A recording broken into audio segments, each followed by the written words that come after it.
Magandang araw sa lahat. Ako pala si Binibini Michelle, ang inyong guro sa asignaturang GMRC ngayong umaga.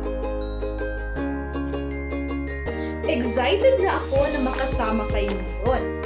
Bago ang lahat, maitatanong muna ako sa inyo. Sino ba dito ang may lolo o lola sa bahay?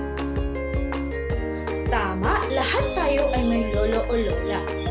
Ngayon, ano-ano kaya ang ginagawa natin upang matulungan sila?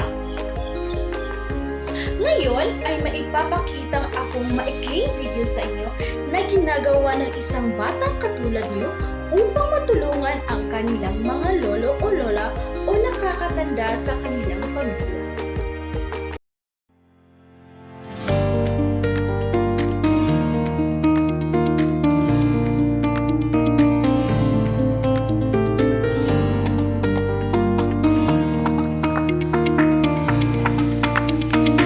Ano ang nakikita nyo sa ipinakita kong video sa inyo? Tama, tinutulungan ang kanyang lola upang makatayo. Ngayong araw ay pag-uusapan natin kung paano tayo makatutulong sa mga nakakatandang miyembro ng ating pamilya o kakilala. Mahalaga ito dahil sila ay may espesyal na lugar sa ating puso at tahanan at dapat lang na sila ay ating igalang. Bago tayo dumako sa ating talakayan ngayon, ay nais ko munang basahin ninyo ang ating layunin. Pagkatapos ng aralin, ang mga mag-aaral ay inaasahang natutukoy ang mga paraan ng pagtulong sa nakakatanda na ipapakita ang paggalang at pagmamalasakit sa pamamagitan ng simpleng gawain at naibabahagi ang sariling ideya o karanasan sa pagtulong sa nakakatandang miyembro ng pamilya o kakilala. Ang mga nakakatanda tulad ng lolo, lola o tito at tita natin ay dapat natin silang igalang at tulungan. Marami silang naitulong sa atin noon kaya dapat na igalang natin sila. At kahit na ang mga nakakatandang kapitbahay, kahit hindi natin sila kaano-ano, ay dapat pa rin natin silang tulungan dahil ito ay nararapat na gawin ng isang bata. Ngayon ay ipapakita ko sa inyo at ipapaliwanag ang mga paraan ng pagtulong sa nakakatandang miyembro ng pamilya o kakilala. Unang larawan, pag-abot ng tubig sa lola. Ginagawa niyo rin ba ito sa inyong lola? Magaling, dapat lang na abutan ng tubig ang inyong lola, lalo na hindi naghihirap na ito sa paglalakad. Ito ay magandang gawin para matulungan ang inyong lola. Ang pangalawang larawan nito ay ang pagpapainom ng gamot sa nanay. Ginagawa niyo rin ba ito?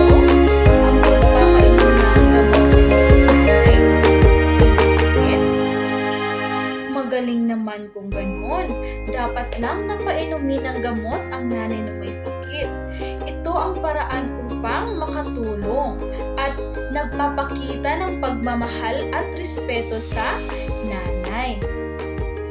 Ang pangatlong larawan ay ang paglilinis ng bahay kasama si nanay. Kayo ba, class? Naglilinis ba kayo ng bahay? Tinutulungan niyo ba ang inyong nanay? Magaling naman kung ganon.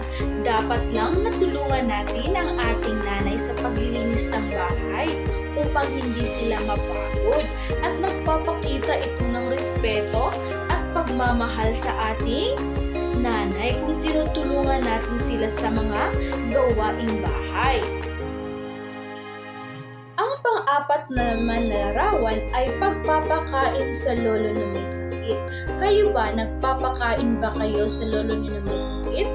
Pinapakain niyo ba ito? Mabuti naman ito.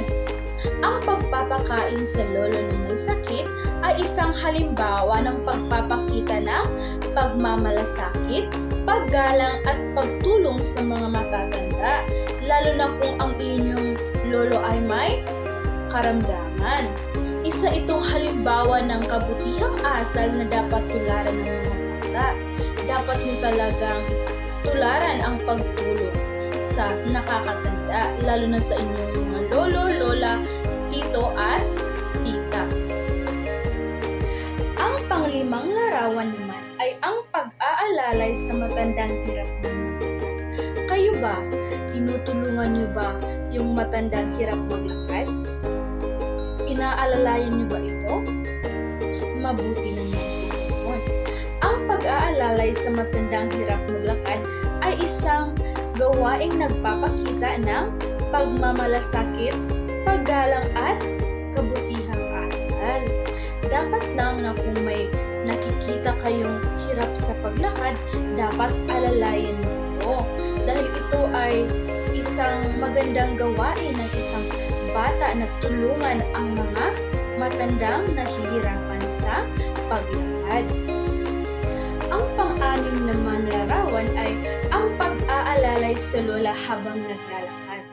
Ang pag-aalalay sa lola, isa ring gawaing nagpapakita ng pagmamahal, paggalang at responsibilidad bilang apo o miyembro ng pamilya. Kaya kung ang inyong lola ay hirap na sa paglalakad, dapat alalayan nyo upang maiwas sa pagkadulas. Ang pang-pitong larawan naman ay ang paghawak sa kamay ni lolo. Ang paghawak sa kamay ni lolo ay isang simpleng paraan ng pag-aalalay at pagmamalasakit. Tinutulungan natin siyang maging ligtas para makatawid ng maayos, lalo na kung may mahina siyang katawan. Naipapakita rin ito ng respeto sa mga nakakatanda dahil inuuna natin ang kanilang kaligtasan. Sa ganitong paraan, naipapakita natin ang kabutihang asal at pagiging responsableng apo na dapat tularan natin. Ang pangwalo naman na larawan ay ang pagbitbit ng pinamili ni nanay. Kayo ba? Binibitbit niyo ba ang mga pinamili ng inyong inay? Mabuti naman po noon. Ito ay isang paraan ng pagtulong at pagpapakita ng pagmamahal sa magulang. Sa simpleng pagbuhat ng mga pinamili, napapadali natin ang kanyang gawain at nagpapakita tayo ng pagiging responsableng anak at maaalahain. Dapat lang na ito ay gawin mo. Ang pang-siyam naman ay pagtulong sa paglalaba kasama ang ina. Kayo ba? Tinutulungan niyo ba ang inyong ina sa paglalaba? Mabuti naman kung ganoon. Dapat lang na tulungan natin ang ating ina sa paglalaba. Ito ay nagpapakita na tayo ay responsable at may malasakit sa ating ina. At para hindi sila mapagod agad, dapat natin na sila ay tulungan. Ang ikasampung larawan naman ay ang pagtulong sa paghugas ng pinggan kasama ang ate. Kayo ba? Tinutulungan niyo din ba ang inyong ate sa paghugas ng pinggan? Mabuti naman kung ganoon. Ito'y nararapat na tumulong kayo sa paghugas ng kinainan.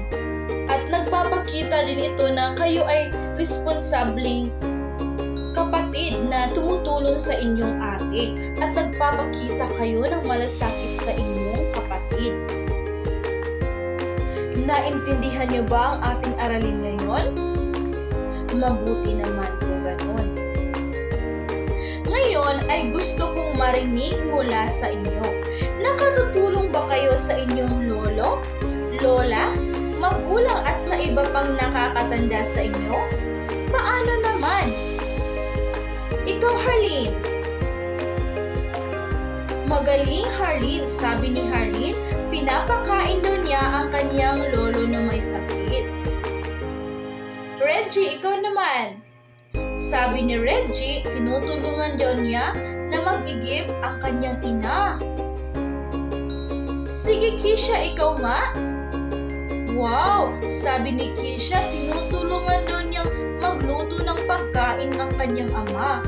Magaling! Napakabuting gawain ng tumulong sa mga nakakatanda, lalo na sa inyong mga lolo, lola o magulang. Ngayon mga bata ay maipapagawa ako sa inyo. May larawan dito ng isang nakakatanda. Gamit ang inyong crayons at lapis, i-drawing nyo kung paano siya matutulungan. Ngayon mga bata, natutunan natin na ang pagtulong sa nakakatanda ay isang paraan ng pagpapakita ng respeto at pagmamahal. Kahit simpleng gawain, malaki ang kahulugan nito sa kanila. Kaya dapat tulungan ang mga nakakatandang miyembro ng pamilya o kakilala. Ang gawain niyo class ay pag-uwi ninyo mamaya, subukan ninyong tumulong sa isang nakakatanda sa bahay o sa kahit saan, kahit simpleng gawain lamang. Bukas ay ikwento ninyo sa klase kung ano ang ginawa niyo at kung ano ang nararamdaman niyo. At yun lamang po, salamat sa pakikinig. Hanggang sa muli!